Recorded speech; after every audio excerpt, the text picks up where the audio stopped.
আশা করছি আপনারা সকলেই খুব ভালো আছেন।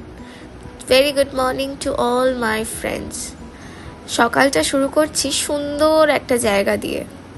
আপনারা কি বুঝতে পারছেন এটা কোথায়? একদম ঠিক, এটা বাঙালির আবেগ, বাঙালির তীর্থস্থান পুরী। সমুদ্রটা মারাত্মক লাগছে।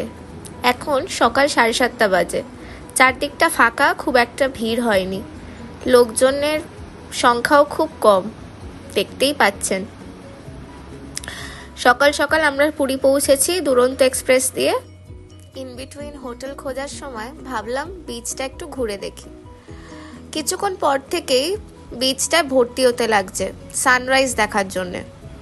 হোটেল খোঁজার পর হোটেলে গিয়ে ভালো করে ফ্রেশ আপ হয়ে আমরা রওনা দিলাম চিল্কার উদ্দেশ্যে।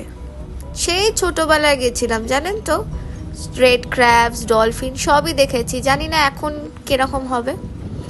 পৌঁছে গেছি চিল্কায়, কিছু না মনে নেই, ছোটবেলায় তো। এই যে বোটগুলো দেখতে পাচ্ছেন, এই বোটগুলো করেই আমরা যাব চিল্কার উদ্দেশ্যে। এখানে নাকি রেড ক্র্যাবস থাকবে, ডলফিন থাকবে, আর নানান রকমের আইল্যান্ডস নাকি দেখাবে। জানি না কি দেখতে পাবো, চলুন তাহলে ঘুরেই আসি। কিছুক্ষণ যাওয়ার পরে মাঝি বলল এখানে নাকি রেড ক্র্যাবস দেখা যায়। শুনুন তাহলে রেড ক্র্যাবস কোথায় দেখেছি। ওরা গামলির মধ্যে করে কিছু রেড ক্র্যাবস দেখালো, ডলফিন তো দেখতেই পেলাম না। এনিওয়ে, জার্নিটা আমাদের বেশ ভালো ছিল, ওয়েদারটাও ভালো ছিল, বেশি রোদ ছিল না, আসার সময় একটু বেশি রোদ দেখা গেছিল।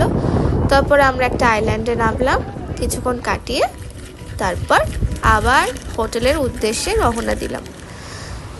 যাই হোক, আশা করছি আপনাদের সকলের খুব ভালো লেগেছে। চেষ্টা করব আবার নতুন নতুন ভালো ভালো ব্লগ আনার। Thank you very much. ভালো থাকবেন, ভালো রাখবেন।